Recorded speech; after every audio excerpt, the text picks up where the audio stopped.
Você acaba de ser feito de trouxa e convencido a entrar em um torneio de apostas e descobre que esse é um jogo mortal e que você precisará ser mais esperto que seus oponentes, esfaquear a gente pelas costas e arriscar tudo só pra sobreviver. O que você faz quando está jogando com sua vida e o único erro te transforma em um escravo? Vou analisar os erros cometidos, o que você deveria fazer e como vencer todos os jogos mortais em Kaid Ultimate Survivor.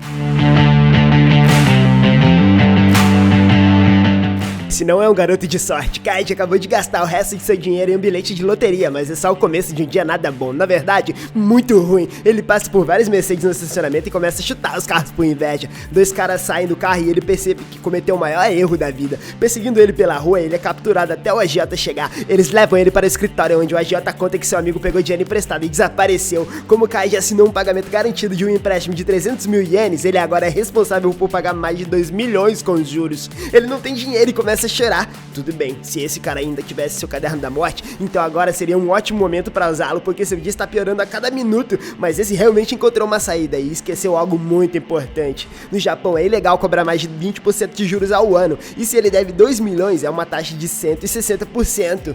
Se eu fosse ele, usaria os documentos como prova para denunciar a extorsão e pagar os 20%. Ainda é muito dinheiro, mas é melhor do que jogar sua vida fora. O agiota diz ao cara que tem um navio cassino que partiu em 4 horas e se ele ganhar o jogo, ele pode começar uma nova vida. E ele vai cancelar sua dívida. Ele aceita o acordo e vai para o porto, onde esse enorme navio está atracado. Ele tem uma última chance de consertar as coisas, mas não tem ideia de que estará jogando com sua vida. Kaid é levado para um salão cheio de outros competidores que estão tão desesperados quanto ele, dispostos a fazer o que for preciso para vencer. Um anúncio é feito dando as boas-vindas aos jogadores quando esse homem, Tonegawa, lhe disse para eles jogarem. Serão emprestados 3 dessas estrelas que valem 1 milhão de ienes cada. No entanto, a taxa de juros absurda é de 1% por minuto. Ok, isso é cilada. Ninguém tira você da rua e coloca 3 milhões de ienes em suas mãos, a menos que você seja real mercadoria aqui, não um jogador, onde você está sendo comprado e vendido por algo maior. E precisamos manter isso em mente se quisermos sobreviver, porque com tanto dinheiro em jogo, você quase não tem controle sobre o que acontece com você, e isso torna o jogo muito perigoso. Todos recebem 3 estrelas e uma mão de 12 cartas. O jogo é pedra, papel ou tesoura. Eles têm que formar pares e jogar uma carta, colocando-a na mesa. Para cada vitória, eles ganham uma estrela do perdedor, e quem ainda tiver 3 ou mais estrelas depois de todas as 12 cartas forem jogadas ganhará e voltará para casa sem dívidas, com o tempo limitado em 30 minutos. Quando o anfitrião sai, o jogo começa e os jogadores começam a surtar. Ok, enquanto todos estão na luta, a gente tem que parar para observar nossos concorrentes. Primeiro, precisamos escolher a pessoa mais insegura e previsível da sala. Esse cara aqui parece bem desesperado, então eu escolheria pra jogar. Agora, seria normal supor que este é um simples jogo de azar, mas não é. Os padrões desse jogo já foram estudados e eles descobriram que quando o jogador ganha uma rodada, é mais provável que jogue a mesma coisa novamente.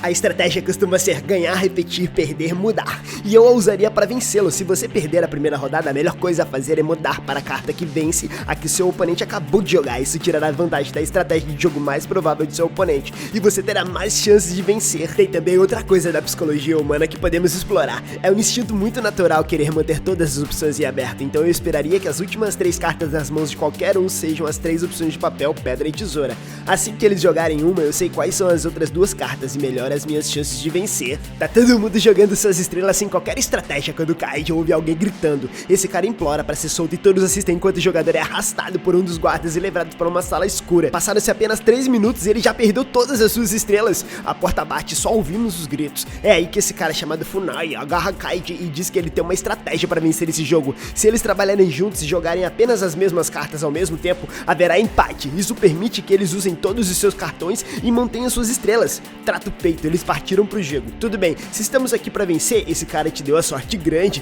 Eu jogaria uma carta vencedora na primeira jogada, pegaria uma estrela e iria embora. Não estou aqui pra fazer amigos, estou aqui pra ganhar dinheiro. O homem fala pro Kaid pra jogar pedra, tesoura, papel nessa ordem e a primeira vez empata. Eles mantêm esse padrão e o plano está funcionando até que o tal Funai de repente joga uma carta vencedora. Ele pede desculpas pelo erro e diz pra ele usar pedra a seguir para pegar uma estrela de volta, mas na próxima o cara joga tesoura e o Funai vence de novo. Ele pega a estrela do Kaid e o garoto fica puto. Ele pega o cara e joga no chão e o soca, enquanto os dois homens percebem que um pouco de sangue caiu na última carta do Kaid. A segurança imobiliza ele e ele conta o que rolou, mas ele não tá nem aí, nenhuma regra foi quebrada e a culpa é toda dele por ser trouxa. Ok, esse foi um grande golpe. Agora Kaid só tem uma estrela e uma carta sobrando, mas uma última esperança aqui, porque a gerência estava totalmente tranquila com eles, combinando jogadas e jogando todos os empates. Eu começaria a reconsiderar todas as regras que nos disseram e o que não foi dito. Então eu procuraria 2 tipos tipos de pessoas pra tirar vantagem. A primeira são aqueles que têm 3 estrelas e querem se livrar das cartas, mas tem medo de jogar e perder. Esse cara aqui é pego tentando jogar pela privada, o que é contra as regras, mas transferir a carta para outro jogador não é. E ele com certeza nos daria as cartas se a gente se oferecer pra aceitá-los. Então o segundo tipo de vítima é alguém com 2 estrelas, mas sem cartas,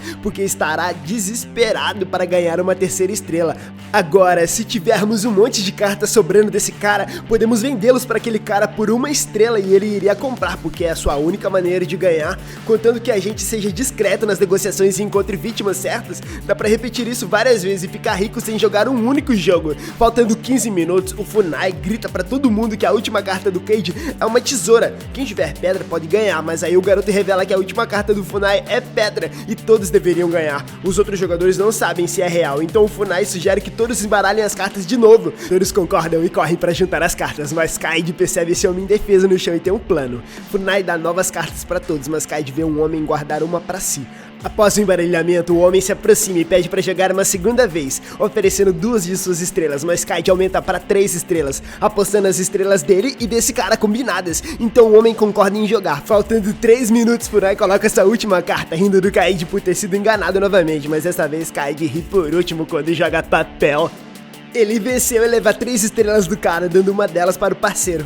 Ok, essa foi uma aposta brilhante, mas só funcionou porque o Kaid estava de olho em tudo aqui. Ele sabia que o Funai viu sangue na carta e embaralhar as cartas serviu só para passar suspeitas, para que pudesse jogar com o Kaid usando a mesma carta vencedora, mas Kaid secretamente limpou o sangue e trocou pela carta de papel desse cara, colocando sangue para enganar o Funai. Com só 30 segundos para acabar, o Kaid e o velho dividiram as cartas restantes e jogaram um contra o outro em um jogo final. Eles empatam a cada vez, conseguindo manter suas estrelas e usam todas as suas cartas na medida em que o tempo se esgota, mas o velho esquece que tinha uma última carta no bolso e não vai conseguir passar. O garoto resolve dar uma de herói e assume a responsabilidade dos dois pela perda. Ele é levado para a sala dos fundos, onde injetam um microchip no braço dele e marcam ele. Tudo bem, a coisa óbvia a fazer aqui era deixar o velho se ferrar sozinho. É certo fazer 2 jogadores perderem com uma única carta, mas se ele quisesse mesmo ser o herói, então no mínimo deveria dizer que o cartão era dele e deixar esse cara ir. Errou rude, e os dois vão pagar por esse erro muito em breve. O Kaid, junto com todos os outros perdedores, são levados para um lugar subterrâneo e forçados a trabalhar como escravos em um campo de trabalho por 15 anos para pagar suas dívidas. Não há saída e eles estão sendo monitorados toda hora. Eles voltam para o dormitório, onde Kaid recebe o primeiro pagamento. Esse campo de trabalho usa uma moeda diferente que não vale quase nada. Ele nunca vai conseguir juntar dinheiro suficiente para sair. Tá, o esquema aqui é cada um por si. Até agora, eles parecem ser controlados apenas por esse capataz aqui e alguns outros funcionários.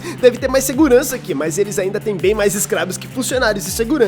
Já que eu não tenho muita expectativa de juntar grana ali, eu começaria a planejar uma revolta. Precisamos fazer amizade com outras equipes de trabalho e descobrir quem são os líderes. Se a gente convencer esses caras a se juntar à rebelião, eles podem influenciar os outros e começar a juntar equipamentos, explorar locais para possíveis rotas de fuga e descobrir a rotina dos guardas. A gente também precisa saber de que direção vêm os veículos de construção e mapear os túneis subterrâneos. Deve ter um elevador ou sistema de rampa grande o suficiente para trazer essas máquinas gigantes diretamente para cá. Devíamos coordenar um dia para a rebelião e pegar os caminhões de construção para dar o pé dali. Como em qualquer dia de revolução, muitos de nós morreremos, mas prefiro morrer de pé do que aceitar essa situação. Ele volta ao trabalho quando uma explosão acontece e sacode toda a rede subterrânea. Ele leva um amigo ferido ao médico, mas ele vê um monte de trabalhadores sem assistência por não ter dinheiro para pagar. O ar é tão poluído aqui que todo mundo tá ficando doente, mas o chefe prefere que os trabalhadores torrem o dinheiro e nunca consigam pagar as dívidas. Eles precisam escapar desse lugar para sobreviver. Por sorte, o médico aponta para uma mensagem no canto, escrita com sangue, que diz que só há uma saída, chamada de Estrada dos Homens Corajosos. Tá, a Estrada dos Homens Corajosos parece demais pra mim, mas tem algo aqui que Kaid não está considerando ainda. Essa enfermaria tem a coisa mais valiosa do mundo: drogas e medicamentos. Aqui o trabalho honesto não vai levar a gente a lugar nenhum, então eu planejaria roubar todos os remédios que pudesse. Primeiro a gente tem que saber quais medicamentos estão sendo vendidos para quais doenças, quais são os mais fortes e lucrativos, e depois fingir que temos a doença mais cara de tratar por aqui. O remédio vai ser retirado do lugar onde é guardado para ser vendido, e podemos roubar o suficiente com alguma distração para depois vender para nossos colegas de trabalho mais barato. Todos iriam querer comprar, então eles não vão querer ser o X9 e a gente pode rachar de ganhar dinheiro. Mais tarde naquele dia, Kaid fica pensando no que ele descobriu, e quando o capataz chega para extorquir um adiantamento de seu salário, ele perde o controle. Fazendo uma cena, ele chama o capataz de bandido e manipulador, mas o Kaid é interrompido quando alguns guardas anunciam que esse cara foi escolhido para competir na Estrada dos Homens Corajosos. e quem vencer pode voltar à superfície. Ao ouvir isso, Kaid decide se voluntariar e ficar livre ou morrer tentando. Os trabalhadores são levados em elevador até um andar alto de um arranha-céu, onde são informados sobre as regras desse novo jogo. Tudo o que eles precisam fazer é entregar esses vouchers que valem dinheiro em um lugar específico desse hotel de luxo e trocá-los por dinheiro, mas para chegar lá eles devem cruzar esses guindastes que levam ao prédio ao lado deles e chegar ao outro lado. Quem conseguir leva 10 milhões, mas esses caras estão se borrando de medo de atravessar até que Kaid se voluntaria. Os outros são inspirados a se juntar a ele até que o anfitrião revela que essa ponte para a liberdade também está eletrificada.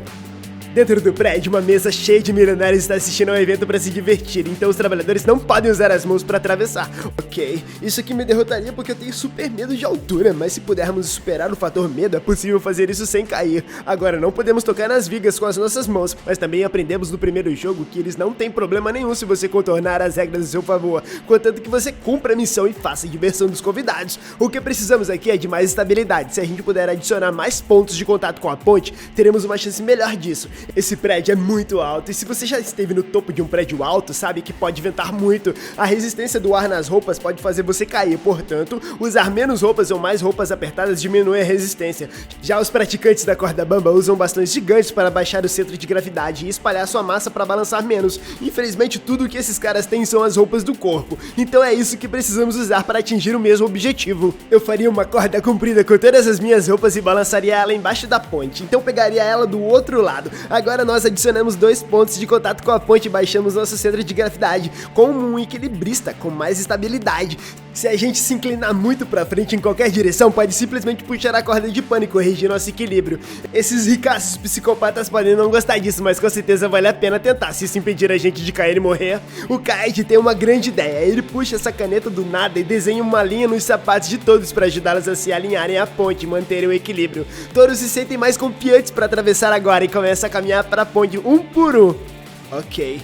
O Kaid tá usando a cabeça, infelizmente é a estratégia errada. Traçar uma linha no meio de seu sapato parece uma boa ideia, mas o problema é que se seu pé está perfeitamente centrado, então você tem que se equilibrar com a parte mais estreita do pé, ficando difícil ajustar o equilíbrio se você começar a inclinar para um lado ou para o outro. A melhor estratégia aqui é inclinar o pé para o lado, para que se você começar a balançar tenha mais largura na barra e possa usar mais os músculos dos pés para manter o equilíbrio. É exatamente o que os skatistas fazem, eles se inclinam e isso dá um equilíbrio extremamente bom, então devemos usar a mesma estratégia. Kaid quase cai e consegue se segurar, é aí que aparecem uns raios e nuvens no céu. O jogador número 1 começa a perder o equilíbrio e desesperado ele pula pra frente na ponte eletrificada e cai para a morte. Um jogador a menos, restam 9. O jogador 6 tenta se segurar na ponte, toma um choque e cai. O jogador 5 quis voltar pra trás, agarrando o homem atrás dele e os dois caem para a morte. Restam só 3 jogadores em jogo e é aí que começa a chover. Eles continuam a atravessar a ponte, mas o velho diz ao Kaid que ele não consegue continuar. Ele pede que pegue seu voucher e dê o dinheiro para a filha dele antes de cair da ponte.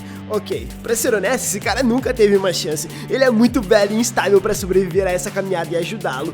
E só nos colocará em risco. Se ele quer ajudar a filha, ele precisa caminhar na minha direção pra entregar pra mim, porque eu não vou voltar pra trás em um guindaste de metal escorregadio na chuva 200 metros acima do solo. Eu nem sei se essa corporação que usa trabalho escravo me deixaria resgatar os 2 cupons e levar 20 milhões de ienes. Então a melhor coisa a fazer aqui é deixar esse cara Ichida morrer e continuar andando para frente para se concentrar na sobrevivência.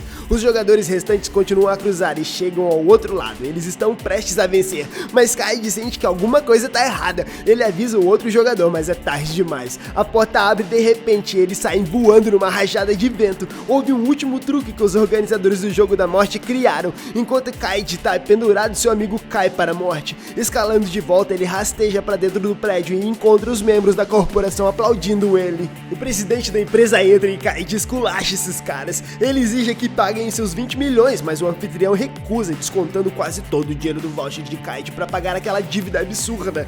Ele grita que o velho que caiu provou que não era um fracassado, porque antes de morrer ele estava pensando em uma outra pessoa. O presidente aqui acha o garoto interessante e decide montar o último jogo pra ele. Ok, esses caras são horríveis e a maioria deles merece um tiro, mas é difícil se descontrolar quando estamos definitivamente melhor agora do que estávamos há dias atrás. Esse pobre coitado vive acabando em cenários apocalípticos e a essa altura talvez a melhor coisa que ele possa fazer é se mudar do país. Depois de Battle Royale, eu acho que ele se adaptaria ao Brasil muito bem, afinal aqui abriga a maior comunidade japonesa fora do Japão. O governo promoveu a imigração como política nacional até o final dos anos 60 para se livrar da pobreza e da superpopulação. Faz todo sentido pro Kaid. Assim que voltar pras ruas, ele vai se lembrar de como sua vida era uma merda e vai tomar as mesmas más decisões, e ele provavelmente vai torrar todo o dinheiro em raspadinhas. Então não há por que sair sem um monte de dinheiro. Kaid se senta e eles dizem que ele deve jogar E-Card contra o anfitrião, Tonegawa. Existem 2 conjuntos de 5 cartas, um joga como um imperador e o outro como escravo. O jogo é simples, eles vão jogar 3 rodadas e cada jogador pega uma carta e a coloca na mesa. 2 cidadãos empatam, o que significa que a rodada continua. Enquanto um cidadão vence, um escravo, e o imperador vence o cidadão. Mas porque um escravo não tem nada a perder, é a única carta que pode vencer o imperador. O anfitrião explica que não pode escolher suas cartas sem olhar pra carta e tomar uma decisão antes de colocá-la na mesa. Ele oferece a opção de jogar como imperador ou como escravo, o que é arriscado. Ele decide pegar o escravo e se coloca em desvantagem. O jogador escravo deve jogar primeiro e o oponente de Kaid verá suas expressões faciais, então as chances de vitória são extremamente baixas. Ok, isso é assustador. O Tonegawa comanda todo esse império criminoso de jogo há muito tempo e observa e estuda os hábitos de jogo das pessoas em situações de vida e morte. Ele tem uma grande vantagem, não parece um jogo muito justo. Antes de começarmos, ele fez questão de mencionar que não podemos ser aleatórios na estratégia e também disse que devemos olhar a carta antes de jogar. Isso é importante porque nos diz tudo sobre a sua própria estratégia. Ele precisa ler as expressões e linguagem corporal para tomar a decisão dele agora. Quando as apostas são tão altas, tentar controlar as suas microexpressões é muito mais difícil do que você imagina. Nesse nível de estresse fica difícil esconder nossas emoções, então eu usaria a camisa para cobrir o meu rosto para que eu ainda pudesse ver as cartas. Mas se ele não conseguisse ver minhas expressões, isso vai tirar a vantagem dele e me ajudar a vencer. E se o chefe dele aqui achar que é divertido, ele pode aprovar a tática. Eles começam o jogo e Kaid joga sua primeira carta, mas sem hesitar o anfitrião joga a dele e eles empatam. O anfitrião joga a próxima carta sem nem olhar, algo estranho está acontecendo, pois o dono da casa nem levanta os olhos para analisar a expressão do garoto.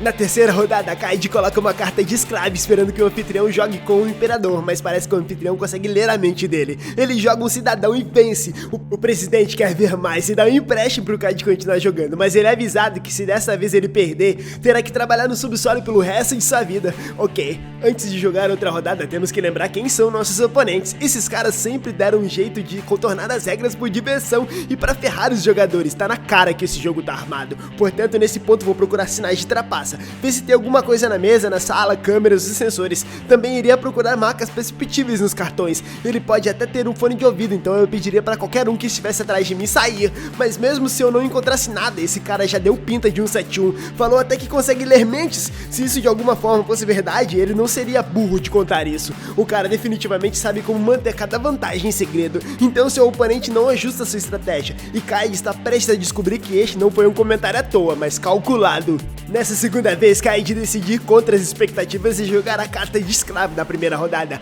Mas quando está prestes a colocar, ele percebe que seu oponente nem está olhando para suas próprias cartas. O homem está olhando para outra coisa completamente diferente.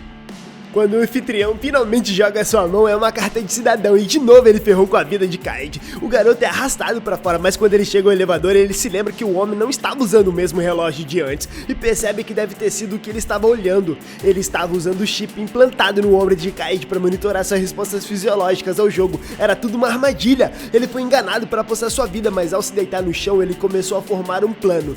Pedindo para ir ao banheiro, ele encontra a agiota e diz a ela que dessa vez ele descobriu como ganhar e a convence de lhe dar outro empréstimo. Caminhando de volta para a sala, Kaid pede uma rodada final e ele tem dinheiro para jogar. O Tonegawa não tá afim, mas o presidente achou interessante e manda o cara jogar. Ok, ainda não temos a vantagem aqui, mas podemos equilibrar o campo de jogo. Esse cara pode rastrear minhas respostas fisiológicas a cada carta que jogo, e há 4 medidores nesse relógio medindo frequência cardíaca, pressão arterial, temperatura corporal e transpiração. Em situações estressantes, o corpo produz adrenalina, provocando uma reação de lutar ou fugir. Isso faz o coração bater mais rápido e aumenta a pressão arterial. Se a gente quer ter uma chance de derrotar esse cara, temos que manipular essas informações, mantendo nossa frequência cardíaca alta para que ele não veja nenhuma flutuação com base na minha tomada de decisão. Se você começar a fazer respirações curtas e rápidas, o seu pulso vai ficar mais rápido, fazendo parecer que você está em pânico. Isso acaba com o jogo do Tonegawa, me dando uma chance melhor de ganhar. Antes de começar, o Kaid dá uma cabeçada no espelho e eles pensam que ele surtou, mas é tudo parte do plano. Ele pega 3 cartas do cidadão e esconde elas na cadeira antes de virar as 2 outras na mesa. Com um tom legal, ó, distraído pelo presidente, Kaid troca um cartão de cidadão por um de escravo. Assim que o homem se vira, o anfitrião verifica o seu relógio e vê os ponteiros girando loucamente. Ligado no 220, o garoto bate a mão na mesa derramando sangue nas cartas. A agiota diz a ele pra se acalmar, então ele limpa as cartas e se prepara para jogar o jogo de sua vida. Ok, ele não deveria estar se acalmando, ele se cortou bastante, mas os sinais vitais dele podem voltar ao normal depois de alguns minutos. O que eu queria mesmo fazer seria tentar arrancar a microchip usando um vidro de espelho para garantir um jogo mais justo. Eles poderiam tentar me proibir de fazer isso, mas isso tornaria impossível para Tonegal trapacear, mesmo depois que minha frequência cardíaca se acalmasse. Ele joga a primeira carta e a frequência cardíaca do garoto está afetando seus sensores. Nervoso, o homem não tem certeza de qual carta escolher, mas quando eles viram as cartas, o primeiro turno termina em empate. O Kaid tá ficando confiante e joga sua próxima carta quando o anfitrião percebe a mancha de sangue. Ele se lembra que Kaid sangrou em suas cartas de escravo e cidadão mais cedo, então há 50% de chance de ser o escravo. O homem coloca o cidadão na esperança de vencer, mas a rodada termina com mais um empate. A próxima carta que ele joga não tem uma mancha de sangue, então deveriam ser um cidadão, mas ele não tem certeza, então ele decide não arriscar e é outro empate. Com 2 cartas restantes, Kaid coloca aqui outra carta com uma mancha de sangue e Tonegal, ó, acha que deve ser escravo, mas percebe que isso pode ser um truque. E se o moleque trocou o escravo por um cartão de cidadão no início da partida? Então os 2 cartões manchados de sangue seriam, na verdade, cidadãos. Tô legal, ó. Joga a carta Imperador com a certeza de que ganhou, mas o Kaid aqui se deu bem. Ele acabou de ganhar o jogo e isso pegou o Tonegal, ó, completamente de surpresa.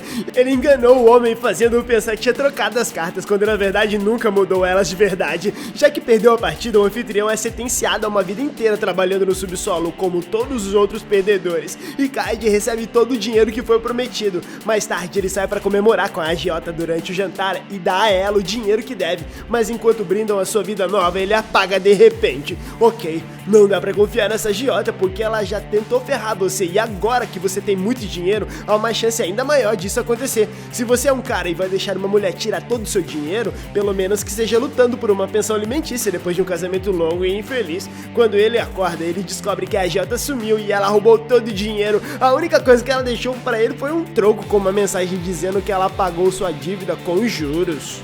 O coitado anda pela cidade como um homem livre, mas não faz ideia de que os jogos estão apenas começando. E aí, o que você acha? Como você sobreviveria a Kaid Ultimate Survivor?